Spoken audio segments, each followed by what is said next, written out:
And when I started getting interested in that, mathematics and these dynamics, it's totally new language. It's actually totally new even today, but then it was even more. And I gave a few lectures, I tried to interest my colleagues, and I found that my colleagues would talk to me as if I was the patient, you know. They were like, compassion, yeah, okay, very nice, yeah, we understand you with your...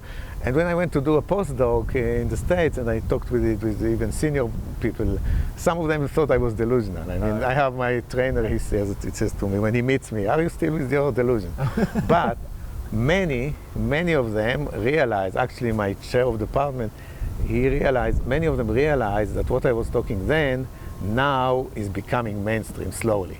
Hey, it's Dr. Cody Rall with Tech4Psych. Today I'm interviewing one of our Psychiatry Innovation Lab innovation leaders, Dr. Avi Peled. He's the Chief of Psychiatry at the Israeli Institute of Technology. He's been published in multiple theoretical journals, written multiple books, and now has his own app and website called Brain Profiler that collects data to diagnose neuropsychiatric illness. If in any way you've enjoyed hearing me talk about the brain, sit down and listen to Dr. Peled speak because you will be totally drawn in.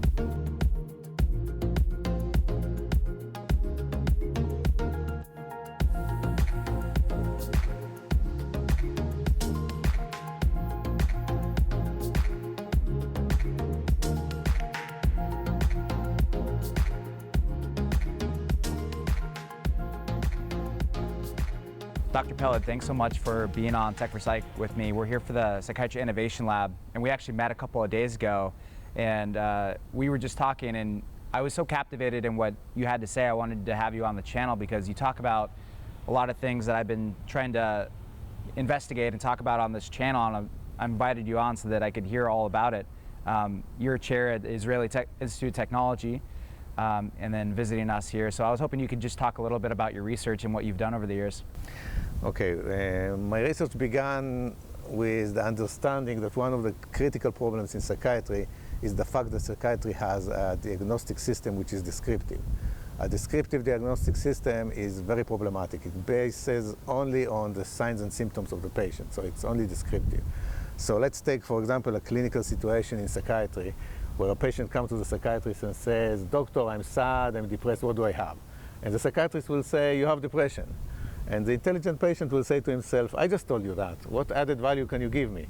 Okay, it's like an expectation to have like a family practitioner. When you say you have a stomach ache, then the practitioner comes up with a diagnosis, and that diagnosis could be, for example, appendicitis.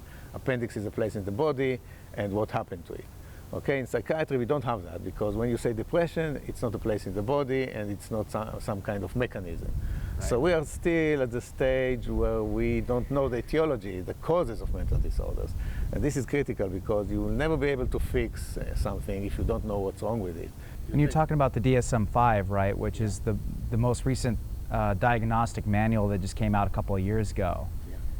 Yeah, and the diagnostic manual came because description is very confusing. So in order to make a sense of it and make order in all these descriptions, they came out with this list of checklists of signs and symptoms which are related to entities, which are, right. They get titles like depression, anxiety, and so on. And this is very problematic. I think the challenge of psychiatry will be for the next generation to go from a descriptive conceptualization of mental disorders towards an etiological, brain-related, a cause-related, because everyone agrees that it's related to the brain. But we don't use the concept, brain concepts in our diagnosis. We don't say something like brain connectivity or brain disturbance. We don't use it because we don't have this conceptualization yet. Okay? What's stopping us from doing that? We don't have enough knowledge, but there is enough knowledge in some sense. In some sense, there is enough knowledge. The tragedy is that this knowledge lies in a different field, in the field of computational neuroscience and neuroscience. And as much as it looks paradoxical, psychiatrists are not trained so much in neuroscience, not enough in neuroscience. Right. And in that field, there is we are beginning to have the data or the information that we need in order to reconceptualize mental disorders as brain disorders. Where does a lot of that data come from? What technologies are we using to collect brain data that's actually useful for a psychiatrist to use? Great, good question. in neuroscience, there is a field, a subfield called computational neuroscience. In computational neuroscience, it is actually studying models, mathematical models, artificial mathematical models of the brain, how the brain is organized, how the brain is connected, how the brain works. And this computational neuroscience knowledge is actually the basis of artificial intelligence, because artificial intelligence is the intelligence that the brain generates, and these systems try to generate the same functions, brain functions, as the real brain. And this is interesting for neuroscientists about the healthy brain, the optimal brain, the brain that works perfectly well and generates computations and intelligence, okay? But we as psychiatrists, we're interested in the same systems, but when they are damaged.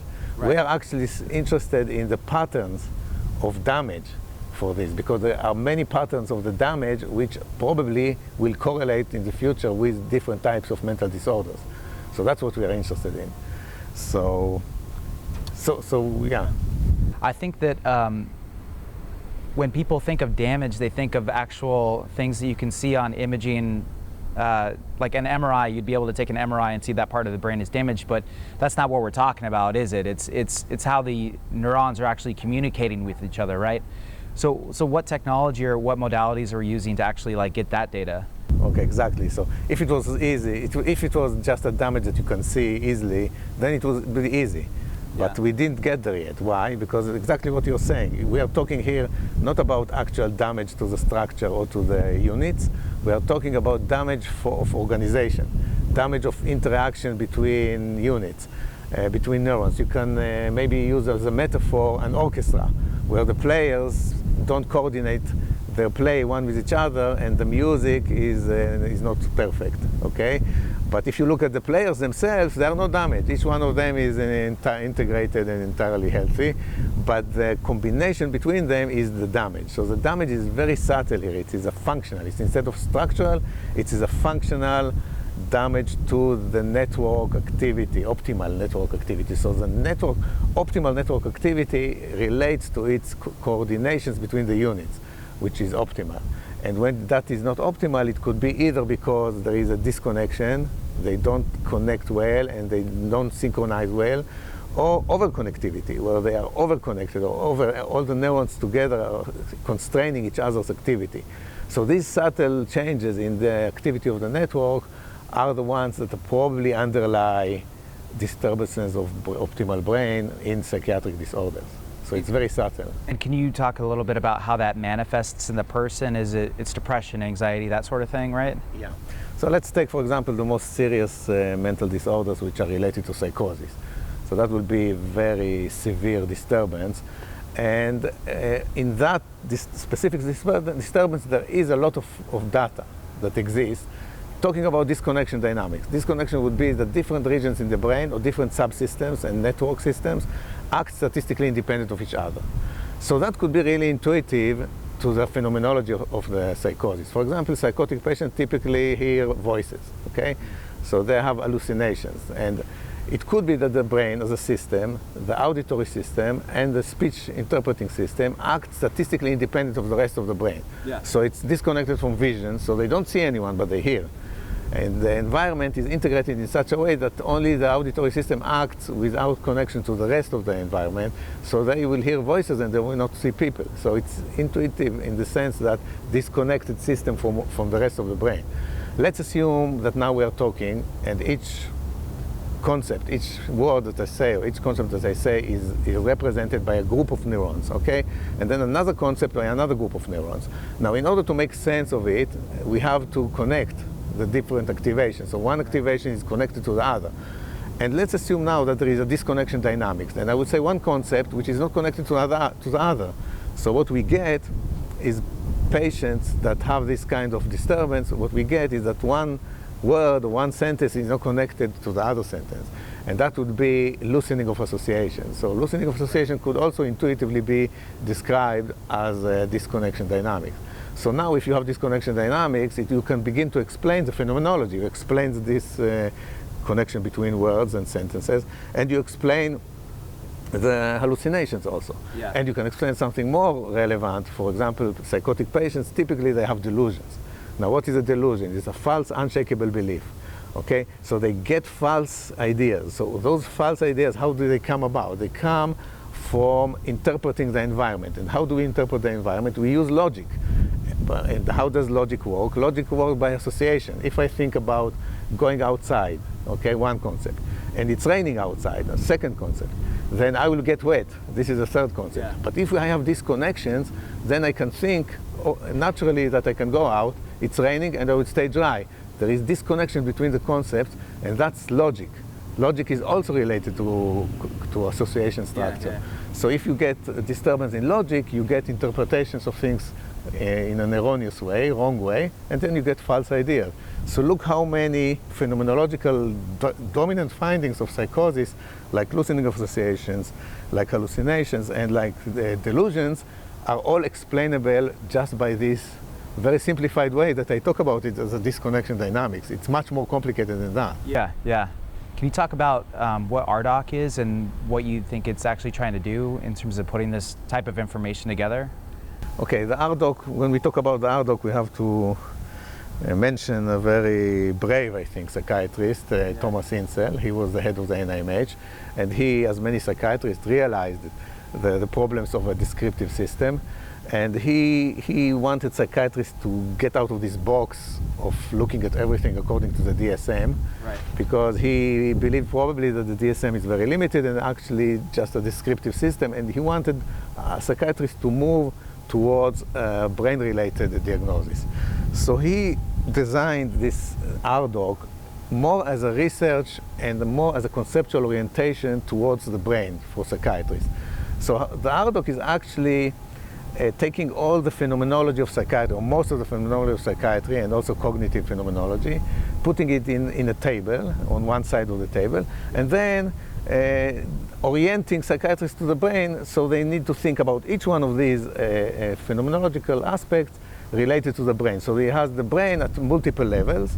So for example, let's take aggression. Someone is suffering from aggression at the molecular level, okay? And then aggression at the neuron level, okay? Going from molecular to cell level, okay? And then aggression at the network level, going towards few neurons connected. Yeah. Then to whole brain networks, and then the whole brain, and actually in the RDOC there is also the social level outside of the brain. So now we take each one of them: aggression, depression, anxiety, and even working memory, and you begin to look at them, to study them, what's happening in the brain at each one of these levels. And this way, when you fill up this table, actually the NIMH was supposed to give money according to that, then you get the whole picture of a brain-related activity to a phenomenological activity of description. So this is actually the RDOC. I believe in the RDOC mostly. Yeah. I believe that the network level is important. You see, it's a hierarchy of brain structure: molecules, cells, networks, and whole brain. And I think because the networks are in the intermediate level, they have the most explanatory power going down the hierarchy and up the hierarchy. And I can give many examples. For example, the famous DISC1 and the famous DISC1 genes that were found in families with many disorders like schizophrenia and bipolar. And these genes are related to the structure of connectivity of the neurons. Okay, they build up the connectivity capacity. So if you go up to a higher level, you will see a disconnection dynamics, but underneath it there is this molecular level that explains it. And there could be many genes that are related to the connectivity. So it has an explanatory power. So I believe very much that the network level will be where we will find our etiology for mental disorders. Because we had talked about the connections between the different parts of the brain, and that's kind of almost like the Rosetta Stone of, maybe it's not the Rosetta Stone, I don't know if that's the best description of it, but it makes sense to me that it's the intermediate part that explains, like you just said, the smaller connections that are manifesting themselves in abnormal connections, and then also the higher order stuff that's being affected by them. Exactly. If I want to try to explain it for physicians, we can use a metaphor of cardiology, for example. In cardiology, let's assume that you have cardiac insufficiency due to arrhythmia, okay? So what do? You correct the arrhythmia using a pacemaker, and that eliminates the cardiac insufficiency. In psychiatry, we have like a brain insufficiency, which is the whole phenomenology that we are talking about, and this is probably related to an arrhythmia. The arrhythmia would be the disturbances in the dynamics of the connectivity. It could be overconnection, disconnection, hierarchical, or much more complex differences for each phenomenology, and that would be like an arrhythmia for a specific type of insufficiency.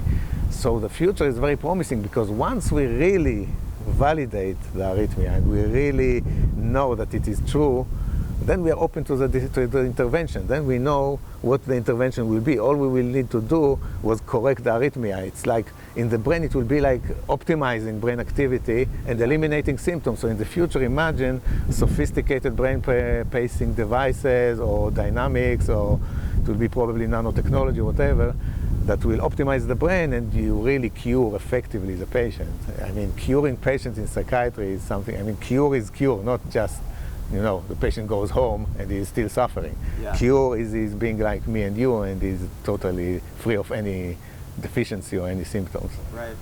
You've been talking about this stuff for a long time. Can you tell me about what it was like to be speaking this type of language even 10, 15 years ago, and how it was received and how things have changed in psychiatry since then? Yeah, it is a very interesting question. Yeah, I talked about it for many years, I think even 20 years. And when I started getting interested in that, mathematics and these dynamics, it's totally new language. It's actually totally new even today, but then it was even more. And I gave a few lectures, I tried to interest my colleagues, and I found that my colleagues would talk to me as if I was the patient, you know. They were like, compassion, yeah, okay, very nice, yeah, we understand you with your... And when I went to do a postdoc in the States, and I talked with even senior people, some of them thought I was delusional. I mean, I have my trainer, he says to me when he meets me, are you still with your delusion? But many of them realized, actually my chair of department, many of them realized that what I was talking then now is becoming mainstream slowly. First of all, it became more fashionable with inventing a new name. People talk today about the connectome, you know, right. Like a genome, connectome. What is a connectome? Connectome is a network structure of the brain. Okay, so it's the neural network level of the brain. So now they talk about connectome, and they connect it to mental illness by saying connectopathy or pathoconnectomics, and there is a lot of literature about that. And then this comes from computational neuroscience. So computational neuroscience is models of the brain, and now we want to use these models of the brain and to disturb them and to see if the disturbances are related to psychiatry. So now you have a new field called computational psychiatry. If you Google computational psychiatry, you'll see that they are popping up. All these laboratories in Germany, in America, and people are starting to go towards this direction. So as it evolves, at least most of my colleagues come to me and say, oh, I remember you already talked about it 20 years ago, yeah. And probably you were right, because it looks like the field is moving more and more towards computational psychiatry. So you've been looking at this problem for a long time, and you've done a lot of work that can be found on the internet and other resources. Where can people find more about your work and read about what you've been doing? Okay, so mostly it is easy to find if you look at PubMed. PubMed is the medical publications that you can find. If you PubMed my name, you'll see a set of papers, and the theoretical ones are mostly on a theoretical journal, because there is no data. It's medical hypothesis, has many publications. And I also have data-driven publications, and that's the best way to look at it. Another place is my website. I have a website titled neuroanalysis.org.il. It's very easy to remember. It's like psychoanalysis, but instead of psych, right. You just change it to neuro, so you have neuroanalysis, and it's easy to find. There I have links to many papers, and links even to books that I have written, and books are on there, so you can easily find it. And you're talking about now the challenge now is bringing that and making it more accessible for people. So it's all very nice to read it, it's all very theoretical, but what I want to do is to bring it to the clinic, to bring it to the clinician in the clinical setting, that he will be able to diagnose the patient in a descriptive manner that he is used to, but immediately translate it to the patient's specific brain disturbance. So we have built an app that you can find on the web also. You just need to type brain profiler. It's actually called brain profiler because the whole idea is titled clinical brain profiling.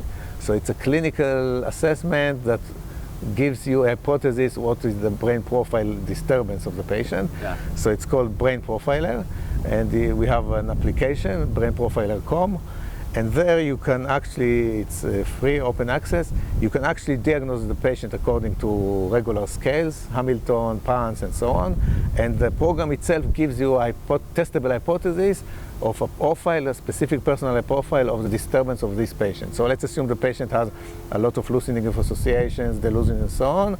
He will be rated high as probably suffering from a testable prediction of disconnection dynamics. Okay, if he has negative symptoms, he will be probably suffering from more overconnectivity dynamics. If he has different types of phenomenology or depression, that would be another type of plasticity disturbance of the network. So actually what you will get a testable prediction which is ready to test, to validate if you can send him to a brain imaging device that will monitor his brain activity. And that would probably be in the future consumer EEG devices where he will be able to come to the clinician, get the assessment, and immediately put a brain imaging EEG device so you generate the hypothesis of the disturbance, and immediately you'll get to compare it with the real data. And then you'll be able to validate it. It sounds like you're pretty confident that we'll get there, that we'll have brain imaging modalities that will be cost effective enough to make this a reality. Is that correct? I believe it because there is no other way. Right. I mean, there is no other way to cure a patient if you don't know what's wrong with him. And in order to know what's wrong with him, you have to know the exact algorithm of disturbance in his brain. So we cannot avoid it. It's the only way to cure the patient in the future. What do you think is important in getting there? What can people do to make this happen? The first thing that is important is conceptualize.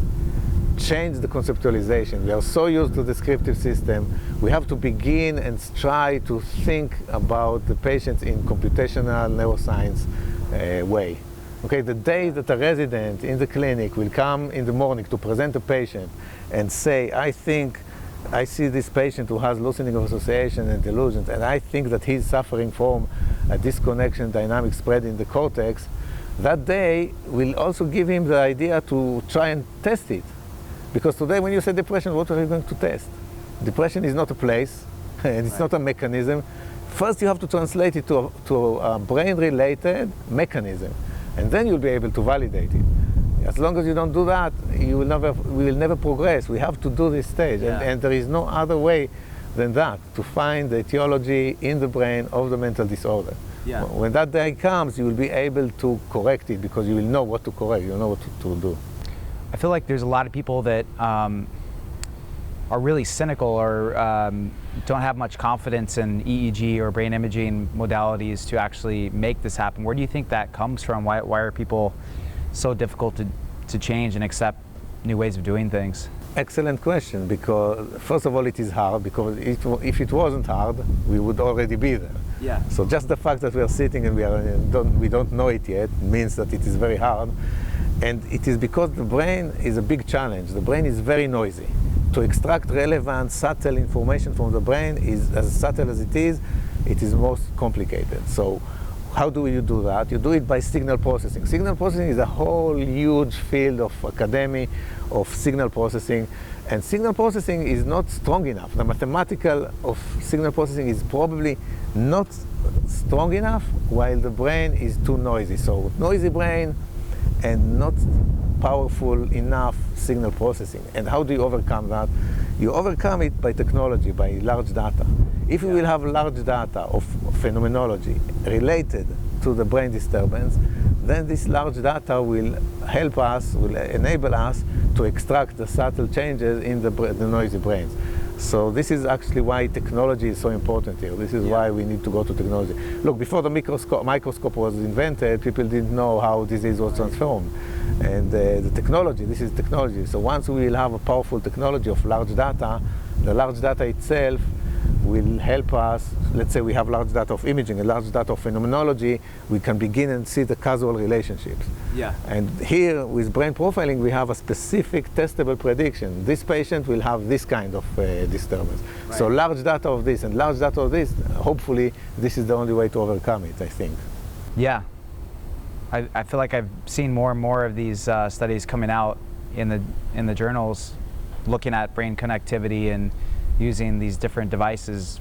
I guess we're not there yet, but it definitely seems like it's happening slowly, coming along. One of the important things, you're correct, I talked now about disconnection, overconnection. This is very, very simplified. Yeah. But these papers that you talk about, this advancement that we have, recently we are beginning to define the specific arrhythmia, let's say, of the connectivity disturbances. Yeah. We know, for example, recently that the brain is a small world network.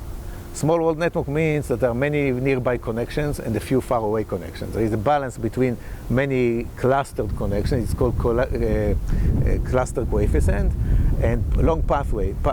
Pathway means distant connections. So there is a balance for it, for optimal brains, for optimal information transfer and information intelligence, okay? Yeah. So once this balance is disturbed, and you can measure it, you can actually measure the coefficient of the connections, and once it is disturbed, then you have disconnection. The system becomes random when the nearby connections are reduced. So, and it becomes fixed or overconnected when the long pathways are increased. So we already have the pinpoint of what we are looking for. Yeah. But psychiatrists don't study in small mode networks. So this brain profiler will bring to them, to the clinic, the specific hypothesis. Let's say I now interview you at the clinic, and I think that you are psychotic and you have disconnection dynamics. The brain profile will get out the hypothesis to the level that you can send it to the technician and tell him, look at the nearby connections, they are reduced. The correlations there will be reduced. And hopefully that will orient psychiatrists toward neuroscience. So we talked a lot about psychiatry, but I was hoping you'd be able to talk a little bit about what this actually means for neuroscience in general and society in general as we actually increase our ability to look at connections in the brain. I mean, will this help things like, I think about like self-help, learning, all that type of, you talk about this too? Yeah, I'm a clinician, so I care for my patients. I mean, the patients suffer and are deficient, and I'm responsible to cure them. But there is a whole lot of interest around for normal people to become better, to maximize their brain activity, to maximize their brain potential, their intelligence and their cognition. Right. And if we know better how the brain does that, we can intervene in that level also and make the changes that people will be better. People can maximize.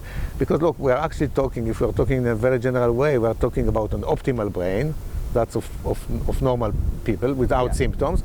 And we are talking about the disturbed brain breakdown of the optimization, like optimization breakdown in disease. But we can also talk about optimization increase, and that will give maybe even superpowers in some sense to people.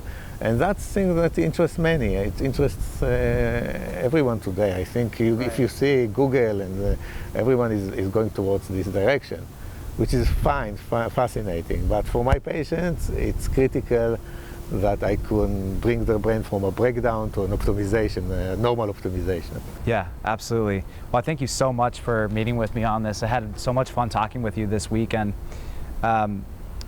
anything else that you can think of that you would want to cover? I want to thank you also, because I think that what you're doing is fascinating, and I think that something like that can help psychiatrists and people in the field to orient towards new directions, and this is very important. I really appreciate that. Thanks so much for being on Tech for Psych, and I'll talk to you again.